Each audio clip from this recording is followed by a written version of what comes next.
Narito na ang pambansang pantanggal umay upang maghatid ang mga kwento sa buhay. Buong barangay kapitbahay, mga tropa at tambay, tawagin na pati na rin si nanay. Anong kwento mo? Logan na yan, imatyogan na yan, imatyogan na yan, imatyogan na yan. Hello, Galogs! Isang siksik-liglig at punong-punong kwento ang hatid namin sa inyo. Ako ang iyong pambansang pantanggalumay, kaka Mark Logan. At ito ang top 5 mga kwentong Mark Logan.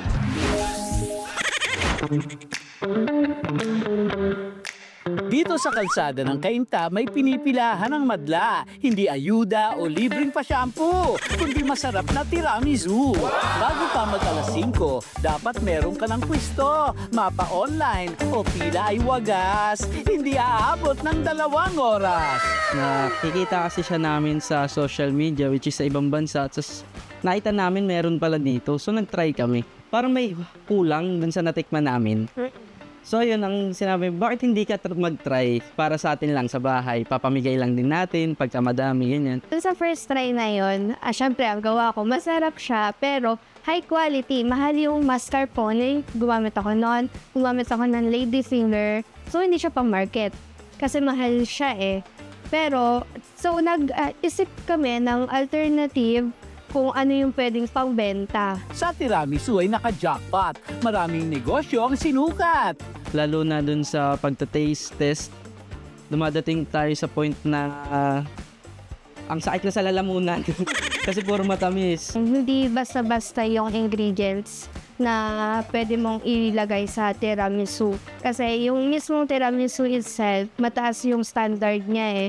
So pag sinabi mong tiramisu, it should be creamy and melt in your mouth pag kinain mo siya. Like yan nga, gumagamit kami ng stabilizer para sa cream and gumagamit din kami ng chiller. Naisip din namin siya na hindi gumamit ng alak kasi may mga nagtatanong sa amin na buntis, bata, o mga nagpapa-breastfeed. So para nag-came up kami sa idea na coffee na lang para pwede sa lahat.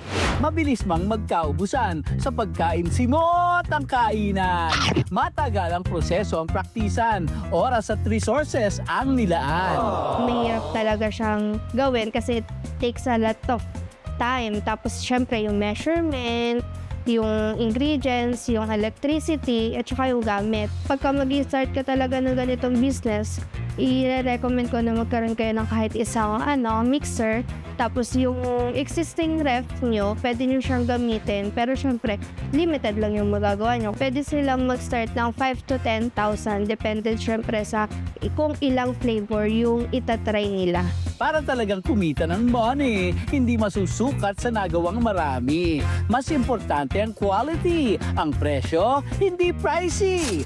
Masarap na, mura pa. Yan ang ipinagmamalaki niya. 20 to 33. Ganun siya kabilis maubos. Wala nang maraming excuses para negosyo ay sumakses. Hindi lang dapat sa sarili. Customers ay dapat happy, satisfied sa tamis ng ngiti. Hindi lang panghardin ng lupa, meron pa ritong caring magawa. Abay, pwede itong ipalit sa pintura. Walang halong kemikal na formula. Dito sa Lubok, Bohol, isang artist ang aming nadiskubre. Logalogs, meet Ryard Adorable. Ang 23-year-old na kakaibang diskarte. Actually, yung first na mga mediums na ginagamit ko was pencils, crayons, and pastels. And tsaka mga acrylics. Yung soil, na-discover ko yung soil after nung sinalanta kami ng 2021 na Typhoon Odette. So, after nung typhoon, yung mga remnants ng bagyo is naisip ko siyang gamitin because during the cleanup doon sa bahay namin is yung white wall namin doon is puno siya ng putik. And then me as an artist, yung malikot yung utak, iba-iba yung naisip mo. So, I found beauty dun sa wall na yon. And then, fast forward, nung medyo naka-recover na yung town namin sa typhoon, dun ko inaral at practice yung characteristic ng soil kasi I found it very interesting to use it as a medium. Sa kanyang latest na painting, ito ay nag-trending. marketing. Naging subject niya lang naman ay social issue, kung saan todo effort siya dito. Nagpunta sa isang construction site, si Ryard. Ang putik ay kanyang dinisregard.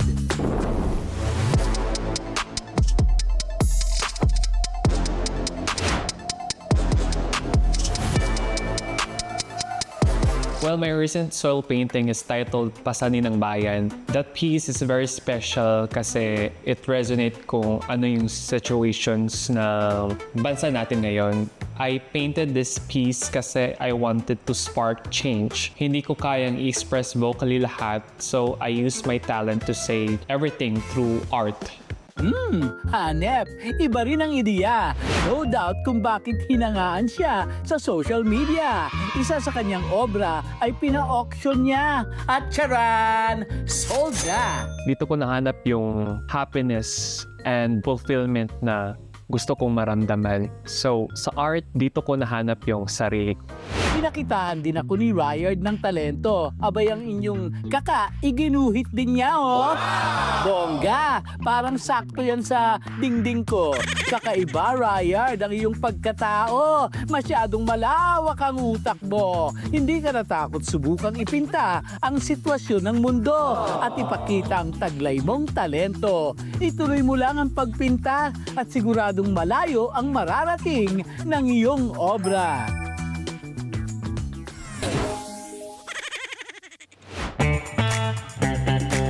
Tao po! Tao po! Hindi diwata ang nasa harap nyo. Hindi rin kakanta para sa whole moon. Nasa kalsada, lalo kapag noon.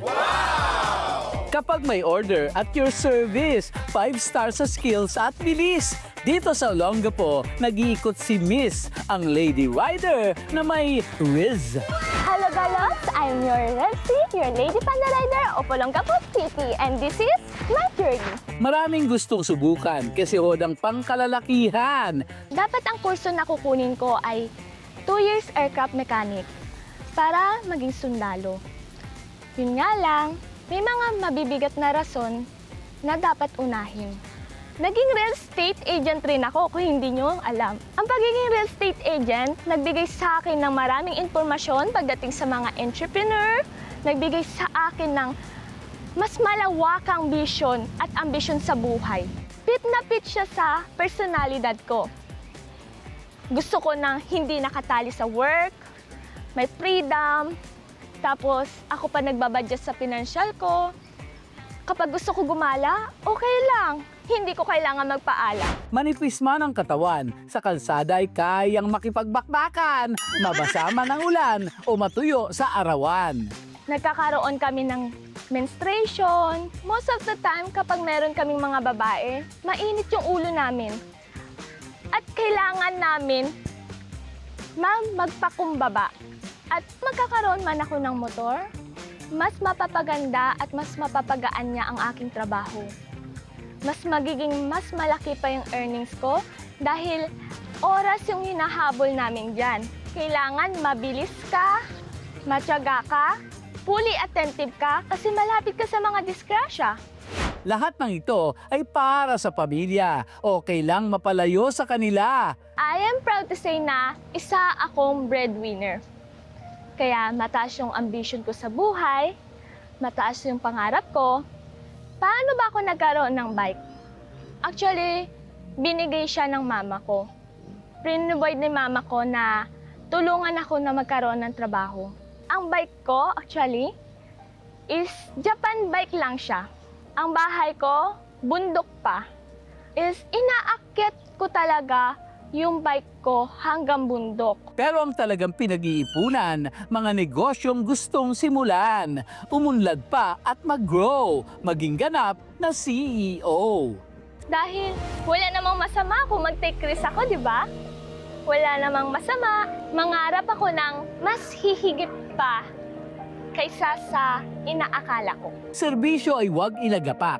Tuloy lang sa pagpadyak, sakripisyo at pagod na puhunan. Siguradong malayo ang patutunguhan. Maangas, formado, Ang astigi ng datingan, mala koko. Kapag lumampa na, etablado mga hahamong kolokoy at mapapasigaw ka na lang ng, "Oy, tomboy!" Bagong rampahan. Listen everyone! Ang tomboy ay L sa LGBTQIA+ community. Tinatawag ding lesbian, tibo, butch, pwedeng femme, soft o boyish ang dating. Sa madaling sabi, ang tomboy ay babae by birth, pero puso ay babae rin, sinisigaw. Ayan, Logalogs ha, malinaw na malinaw. Sa second season ng Tomboy Philippines ay 30 candidates ang eksena, mga proud tomboys na hoping makuha ang corona.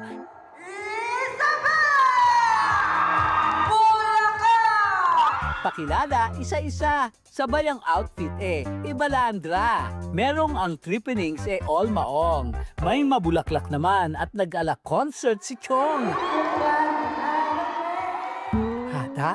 Hataw, kahit wala pang talent portion. Ang mission, kaldagan, paangasan with biglaang lingon. Tama na nga yan at dumako na tayo sa most awaited talent portion. May nagrakraka na emo at alabambu, sangkatutak ang dramatic dancing with a little bit of tumbling. May welgang eksena at wow, may paulan ng pera si Mayor. Di mawawala ang mga paharana. Oh, teka, ba't may biglang nag-transform to Barbie? Abuy, na-confuse ako mga mi. Well, sa gagaling ng mga candidates, ano nga ba ang bet ng judges? Titingnan natin kung paano nila ini-enjoy yung stage, kung paano nila ipakita kung sino sila. So I think yun lang naman. Hinahanap ko sa contestant ng Tomboy Philippines yung magiging asawa ko. No, just kidding. Someone who is confidently poganda with a heart. Samut-saring personalidad na may kanya-kanyang storya. Well, ano nga bang rason ng pagsali nila? Bata pa lang kasi ako, tinatago ko yung sarili ko kung ano kasi ako Then, pagdating ng panahon, nag-college ako, parang hindi ako to So, sabi ko, hindi. Mag-join tayo sa pageant na to. Tomboy kami dahil pinanganak kaming ganito at ito talaga kami. So, yung puso namin, lesbian kami at I'm proud to say that I am a lesbian. Di naging madali ang coming out journey ng karamihan sa kanila. Tomboy ka, you're not accepted in the family kung wala kang Mio. Tomboy lang. So parang yung sa amin, this is our way na sa acceptance ng L sa LGBT na maging open sila to us. Sa lahat ng mga taong ginajudge kami, nilulockdown kami, hindi naman po namin sila mapiplease na accept us, but at least respect us po because we're all being human after all. Simula pa lang ito ng kompetisyon. On October 25, 2025, on SM North Ed sa Skydome, sana po supportahan yung mga batang to at gusto namin labas yung mga potensyal nila bilang tao na lang. Kasi this is not just a pageant di ba? It's a movement na rin na tayo hindi lang tomboy lang. Kundi mga astigin, talented, smart, at taas nung, hoy, tomboy! Mabuhay ang mga tomboy!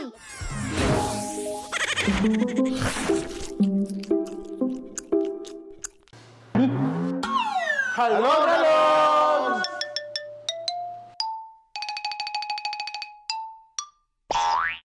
Meet Madam Lulu, ang tinaguriang karne guru, UP awardee, food tech, nagtapos ng nutrition sa kolehiyo, at ngayon ang goal ay to spread kaalaman sa mga bet magnegosyo. Ako si Lulu Rivera, nutritionist by profession. I graduated from Diliman, 1959. Buhay na ba kayo nun?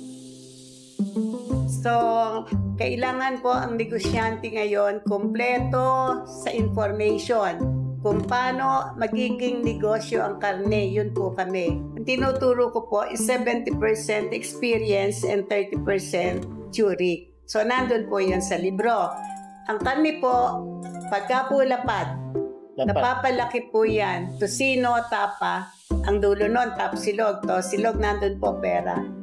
Pagka po pinadaan mo sa tumbler, meron kami, pinaikot mo yan ng 3 oras with the resting ng 15 minutes.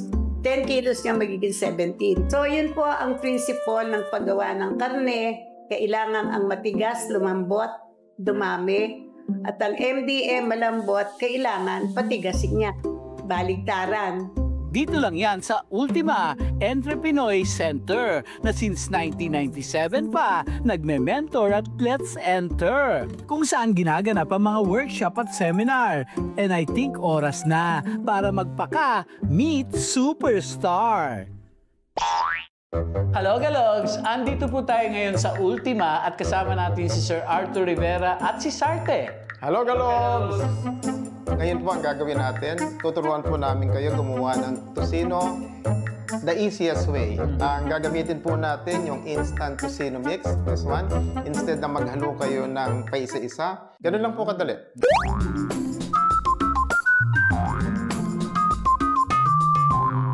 Okay.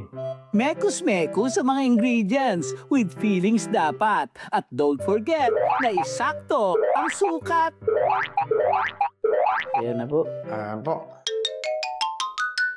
Ayan, ganyan lang po, with feeling. Kailangan talaga ano? Ang paghalo.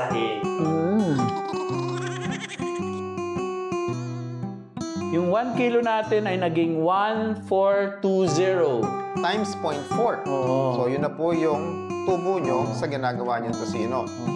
Pag tinatambol naman po natin, yung 10 kilos nyo, nagiging 17 kilos. Siyempre, ibebenta mo to, di ba? Pag sinabing tubong lugaw, di ba dapat tubong tocino? Gan pwede rin. Kasi lugaw. Naguguluhan ako. At eto na po ang ating finished product right here. At dahil nga Chibugan ang pupuntahan namin, lagi ako naka-ready dyan. Lambot, no? Tinambol to. Opo. Pagka po hindi tinambol, may tigas ng konti. Ito wala. Ano ang gusto mo? Matigas, malambot? Malambot pag tocino.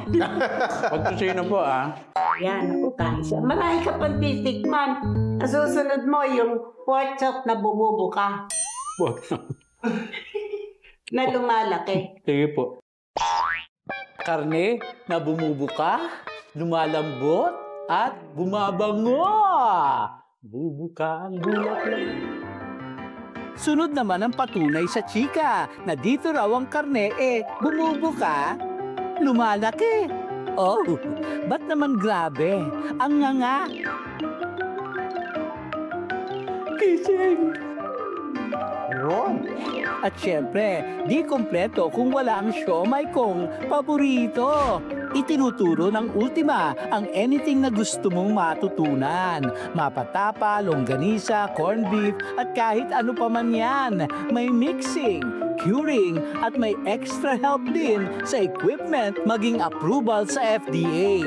Meron ding one-stop shop ng ingredients na kakailanganin mo. Kompleto na, di ba? No stress na, mga te! Kaya tayo na po sa Ultima. Oo, gawin nating negosyante ang buong Pilipinas. Yes, entrepreneur. Oo. Never stop learning, ika nga. Pwede ka pang matuto. Sugod lang sa Ultima. At malay mo, negosyo mo na ang susunod na bibida.